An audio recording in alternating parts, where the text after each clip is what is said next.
মোস্তাফিজকে শুধু কিনলে হবে না, মোস্তাফিজকে খেলাতে হবে আর মোস্তাফিজ যেন মাঠে খেলায় পারফরমেন্স করতে পারে। মুস্তাফিজ আইপিএলে দল পাবে কারণ তার রিসেন্ট ফর্ম অনেক ভালো, কিন্তু এত দামে যে একটা দল পাবে সেটা আসলে ভাবতে পারি নাই। শান্ত লর্ডস, শান্ত টিম লর্ডস, মেহেদী মিরাজের আমি খুব বড় ফ্যান বাংলাদেশের। মোস্তাফিজের যে পারফরমেন্স, এই পারফরমেন্সটা যদি আইপিএলে ধরে রাখতে পারে, আরো ভালো করতে পারে, তাহলে আমরা আগামীতে দেখবো মোস্তাফিজের দাম আরো দ্বিগুণ বেড়ে যাবে। বাংলাদেশ ক্রিকেট বোর্ডকে ধন্যবাদ জানাতে চাই, কারণ 16ই ডিসেম্বর উপলক্ষে নিজেদের মধ্যে একটা প্রীতি ম্যাচ আয়োজন করছে, এটা আমরা ভালোই উপভোগ করছি। পাশাপাশি যারা রানের নিজেদের ফর্মে ফেরার একটা আশা ছিল, নাইম শেখ সেই ফর্মে ফিরছে, ভালোই উপভোগ করলাম ম্যাচটা।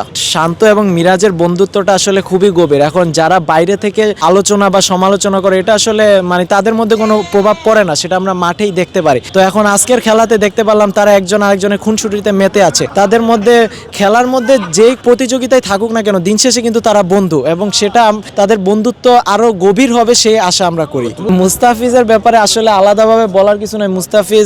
মুস্তাফিজ আইপিএলে দল পাবে কারণ তার রিসেন্ট ফর্ম অনেক ভালো, কিন্তু এত দামে যে একটা দল পাবে সেটা আসলে ভাবতে পারি নাই।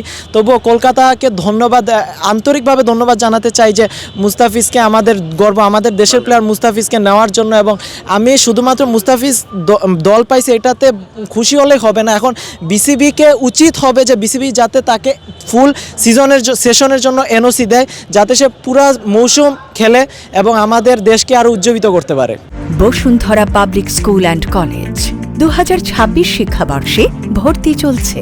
আলহামদুলিল্লাহ, অনেক ভালো উপভোগ করছি। শান্ত গতকালে বলেছিল যে কোনো ছাড় হবে না, উড়াই ফেলবে একদম। আজকে তো মাঠের খেলায় দেখা যাচ্ছে শান্ত লর্ডস, শান্ত টিম লর্ডস, মেহেদী মিরাজের আমি খুব বড় ফ্যান বাংলাদেশের। সাকিববিহীন বাংলাদেশের যদি কোনো ভালো প্লেয়ার থাকে সেটা হচ্ছে একমাত্র মেহেদী হাসান মিরাজ। মেহেদী মিরাজের টিম জিতবে, পারফর্ম করছে সবাই, আলহামদুলিল্লাহ অনেক ভালো লাগছে। হ্যাঁ, মোস্তাফিজকে মিস করছি, লিটন দাসকে মিস করছি, যারা নাই তাদেরকে মিস করছি। আসলে দেখেন, সবাই তো সবসময় খেলবে না। মোস্তাফিজকে আমাদের আজকে নিলামে আইপিএলে কলকাতা নাইট রাইডার্স 9 কোটি টাকা দিয়ে কিনছে, আলহামদুলিল্লাহ অনেক ভালো লাগছে। মোস্তাফিজের যে পারফরমেন্স, এই পারফরমেন্সটা যদি আইপিএলে ধরে রাখতে পারে, আরো ভালো করতে পারে, তাহলে আমরা আগামীতে দেখবো মোস্তাফিজের দাম আরো দ্বিগুণ বেড়ে যাবে। এর আগেবারই তো দিল্লি ক্যাপিটালসের হয়ে মোস্তাফিজ 6 কোটি টাকাতে বিক্রি হয়েছিল নিলাম থেকে। এবার কলকাতা নাইট রাইডার্সে খেলবে 9 কোটি দিয়ে। আইপিএলে যে ভেন্যুগুলো আছে সেখানে ব্যাটাররা অ্যাডভান্স পেয়ে থাকে, ওরা সবাই তুলাধুলা করে বলারদের পিটায়। সেখানে যদি আমাদের বাংলার কাটার মাস্টার মোস্তাফিজুর রহমান ভালো কিছু করতে পারে, তাহলে আমরা বাঙালি গর্ব করবো তাকে নিয়ে, কারণ সে একজন বাঙালি। কলকাতা নাইট রাইডার্স অনেকেই বাঙালির ফ্যান আছে, সবাই ম্যাক্সিমাম। ইডেন গার্ডেনে তো বাংলাদেশি